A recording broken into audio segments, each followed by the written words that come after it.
સ્થાનિક સ્વરાજની ચૂંટણી માટે ભાજપનો ઝંઝાવાતી ચૂંટણી પ્રચાર. વરિષ્ઠ નેતા ભૂપેન્દ્ર પટેલે વડોદરામાં સંતો, મહંતો અને સહકારી ક્ષેત્રના આગેવાનો સાથે કરી બેઠક. આ પહેલા મહીસાગરના સંતરામપુરમાં વિજય સંકલ્પ સભા યોજી વર્તમાન સરકારની ગણાવી સિદ્ધિઓ.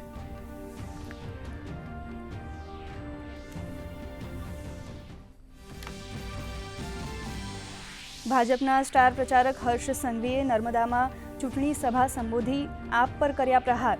તો સુરતમાં યુવા મોરચા દ્વારા આયોજિત ઇન્ફ્લુએન્સર બેઠકને કર્યું સંબોધન. ભાજપ પ્રદેશ પ્રમુખ જગદીશ વિશ્વકર્માએ ગીર સોમનાથમાં સંકલ્પ સભા સંબોધી તમામ બેઠકો જીતવાનો વ્યક્ત કર્યો વિશ્વાસ. સ્થાનિક સ્વરાજની ચૂંટણી માટે કોંગ્રેસ, આપ અને અપક્ષ ચૂંટણી મેદાને. આપ દ્વારા નગરપાલિકા, તાલુકા અને જિલ્લા પંચાયત માટે જાહેર કરાયો ચૂંટણી ઢંઢેરો. તો અમરેલીમાં કોંગ્રેસ કાર્યાલયના ઉદ્ઘાટન સાથે કોંગ્રેસના પૂર્વ ધારાસભ્યએ સંબોધી સભા. સુરેન્દ્રનગરમાં અપક્ષ ઉમેદવારના કાર્યાલયનું ઉદ્ઘાટન.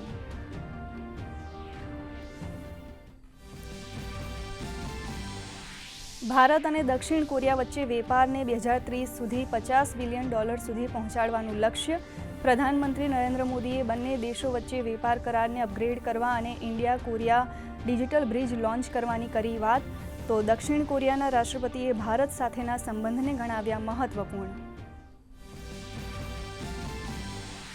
પશ્ચિમ એશિયાની સંકટપૂર્ણ પરિસ્થિતિ વચ્ચે દેશમાં LPG, પેટ્રોલ અને ડીઝલની સપ્લાય સામાન્ય. કેન્દ્ર સરકારે કહ્યું લગભગ 39,000 PNG ગ્રાહકોએ પોતાના LPG સિલિન્ડર કર્યા સરેન્ડર. હોર્મુઝ સ્ટ્રેટમાં ભારતના તમામ નાવિક સુરક્ષિત.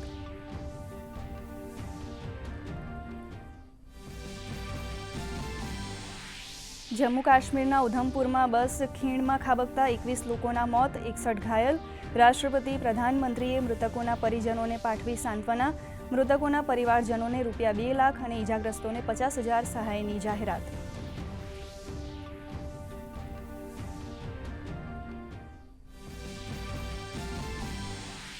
રાજકોટમાં રાષ્ટ્રવ્યાપી સાયબર ફ્રોડનો પર્દાફાશ. ₹2,500 કરોડના ટ્રાન્ઝેક્શન મળ્યા. ગુનામાં સંડોવાયેલ 3 બેંક કર્મચારીઓની ધરપકડ. હોદ્દાનો દુરુપયોગ કરી સાયબર માફિયાઓ સાથે મળી કમિશન મેળવતા હતા.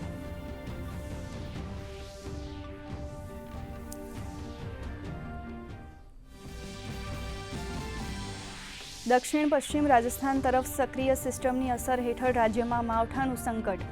આજે તાપી, ડાંગ, અમરેલી અને ભાવનગરમાં ગાજવીજ સાથે છૂટાછવાયા સ્થળોએ વરસાદની આગાહી. 41.1 ડિગ્રી મહત્તમ તાપમાન સાથે રાજકોટ સૌથી ગરમ શહેર.